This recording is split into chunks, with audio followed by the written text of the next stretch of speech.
हमारी इंडिया की आन बान शान कश्मीर जो कि बहुत ज्यादा सुंदर है, जहां पर कि हजारों टूरिस्ट हर महीने की महीने विजिटिंग के लिए जाते हैं। लेकिन 22 अप्रैल को एक ऐसा दर्दनाक हादसा होता है जिसकी किसी ने भी कल्पना नहीं की थी कि 22 अप्रैल को पहलगाम वैली के अंदर एक टेररिस्ट अटैक होता है जिसमें कि 28 टूरिस्ट को बिना किसी रीजन के मार दिया जाता है, टारगेटिंग करके उनको मारा जाता है। एक ने बोला कि मुसलमान अलग हो जाओ और हिंदू अलग हो जाओ, जेंट्स को बस, और हिंदू वाले जेंट्स को गोली मार दी गन से।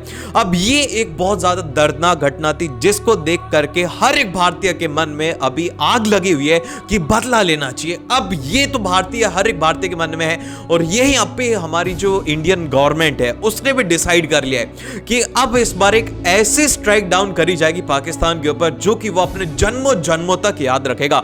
और हो सकता है कि इस बार जो हमारी इंडियन गवर्नमेंट फैसला लेगी उसके बाद में उसका नक्शा मैप से ही मिट जाएगा। मैं ऐसा इसलिए बोल रहा हूं क्योंकि इस बार इंडियन गवर्नमेंट ने बहुत कुछ ऐसे स्टेप लिए जो कि आपको जानना चाहिए, और इसीलिए हमारे जो प्रधानमंत्री थे वो तो इंटरनेशनल दौरे से बीच में ही वो वापस आ गए और 24 अप्रैल को उन्होंने बिहार में एक भाषण दिया। अब उनका जो भाषण था वो एक बार ध्यान से सुनिए, वो सीधी खुली चेतावनी दे रहे हैं पाकिस्तान को। रचने वालों को उनकी कल्पना से भी बड़ी सजा मिलेगी। Today from the soil of Bihar I say to the whole world, India will identify, track and punish every terrorist and their backers.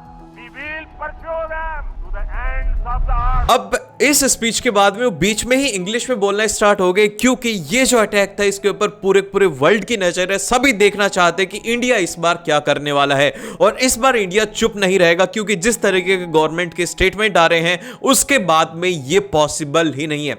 अब जैसा कि मैं आपको बताता हूं, सबसे बड़ा जो यहां पर स्टेप लिया गया है इंडियन गवर्नमेंट के द्वारा वो ये है कि आपको सबसे पहले तो ये समझना होगा कि हमारे और पाकिस्तान के बीच में एक फ्रेश वाटर सप्लाई के लिए कुछ नदियां रहती हैं जो कि कुछ हिंदुस्तान में आती है, कुछ पाकिस्तान में जाती है। इनमें से सबसे ज्यादा जो फ्रेश वाटर रहता है वो जाता है पाकिस्तान के पास में। अप्रोक्सीमेटली 70% जो वाटर है वो पाकिस्तान के पास में जाता है, 30% इंडिया के पास में रहता है। लेकिन अब ये जो यहां पर है इंडिया ने डिसाइड किया है कि अब इसको कट ऑफ कर दिया जाएगा, और इसके लिए यहां पर हमने डैम बनाने की यहां पर ऑलरेडी गवर्नमेंट है उसके लिए मीटिंग्स वगैरह कर रही है ताकि पाकिस्तान को इस तरीके से मारा जाए कि उसको चोट भी ना लगे और उसको दर्द पूरा रहेगा। और इसी के साथ मैं आपको एक खास बात और बता देता हूं कि इंडिया प्लानिंग कर रहा है अफगानिस्तान के साथ में वो जो वेस्टर्न रिवर है उनके ऊपर भी डैम बना करके पाकिस्तान का पानी रोक दिया जाए, क्योंकि पाकिस्तान की जो 25% इकोनॉमी है वो केवल और केवल इसी वाटर के ऊपर डिपेंड करती है। तो उसको तोड़ दिया जाएगा तो उनके पास में इकोनॉमी के लिए कुछ है नहीं और उनके पास में कोई भी कंपनीज वगैरह है नहीं, तो आखिर में उनको एक ऐसा वार किया जाएगा जो कि न्यूक्लियर वॉर से भी बहुत ज्यादा खतरनाक रहेगा। तो इसके बाद में पाकिस्तान की रीढ़ की हड्डी टूट जाएगी और वो अब कुछ भी नहीं कर पाएंगे।